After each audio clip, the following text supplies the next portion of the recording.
soft Tuscan bread, my one obsession from Wegmans.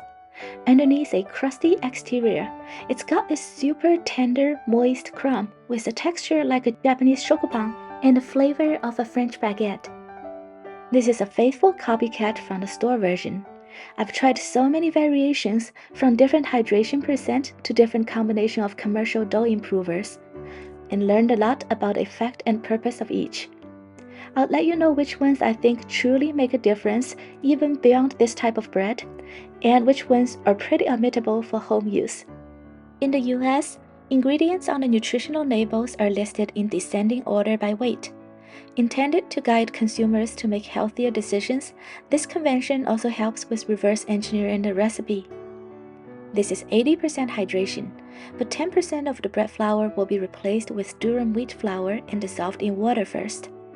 Commonly sold in store as semolina or semola, durum is an extra hard wheat that produces extra fragmented starch when milled into fine grounds. These starch swell and hold on to more water and gelatinizes when heated, resulting in a soft and moist crumb similar to scalded dough. Despite the high protein content, it does not provide structural support, and using too much can make shaping the dough in the end difficult.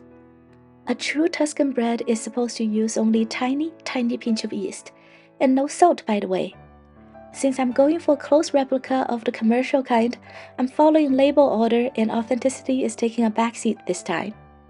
With that in mind, I add enzyme, which I'm pretty sure involves amylase, because the amount of malt called for here is so tiny it's behind ascorbic acid. Something's gonna make up for the missing amylase, the primary enzyme in malt. This enzyme breaks down starch into simpler sugars such as maltose and glucose, which are much easier for the yeast to digest and facilitate fermentation. This enzyme has many great uses, like making your own beer or oat milk. For bread making alone though, feel free to skip this and just triple the malt amount. Next up is ascorbic acid, commonly known as vitamin C. This is often used in commercial bakeries to enhance rice and extend shelf life. The recommended dosage is very low, probably for cost-saving reasons on commercial scale. For home use, overshooting a little is perfectly fine. It'll provide more potent gluten structural support without making your bread taste acidic. Now my favorite additive, diastic malt powder. It improves oven spring, creates better browning on the crust, and facilitates fermentation to create a more flavorful crumb. I would always buy diastic malt over non-diastic if I have to choose. The latter has the enzymes deactivated and is largely used for bagels or other denser doughs, where the malty flavor is wanted, but the lighter, fluffier texture isn't.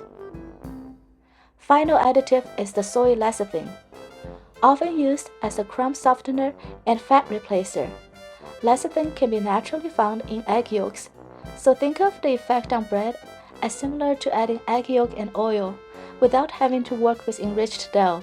Downside is it does result in less open crumb.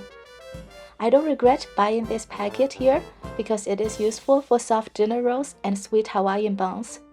For high hydration crusty bread alone though, I could take it or leave it. Lastly, add high gluten bread flour to the liquid mixture. Bread flour has noticeably higher water absorption rate, so even high hydration dough still holds shape decently.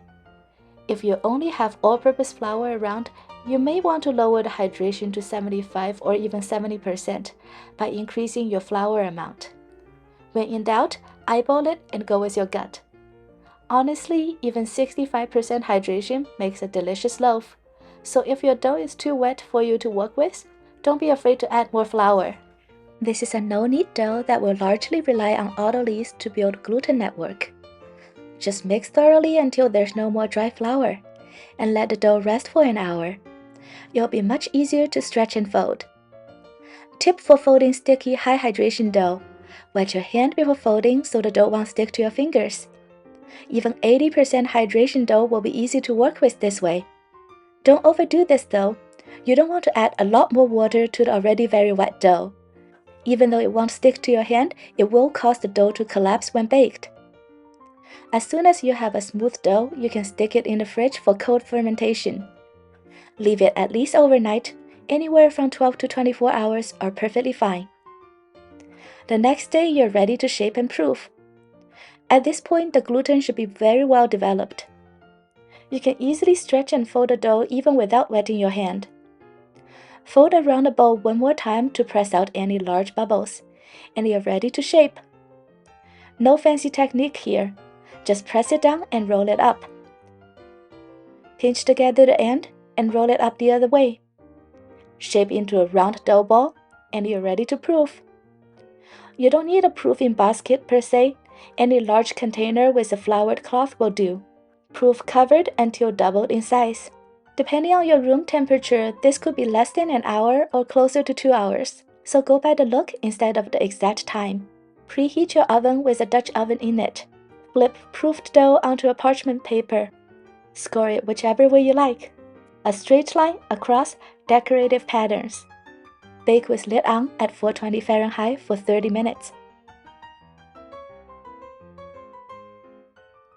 Then with lid off for another 10 to 15 minutes, until the browning is to your liking.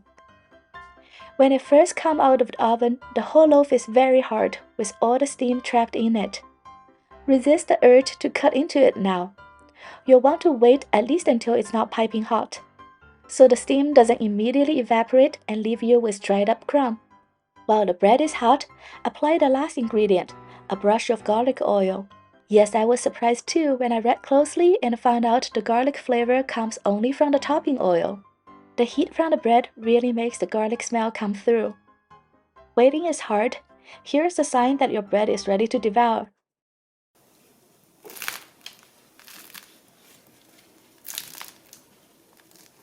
Underneath the crusty surface, you should be able to feel just how soft this bread is.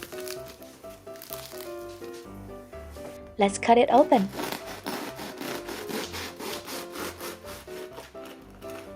Here we have soft open crumb.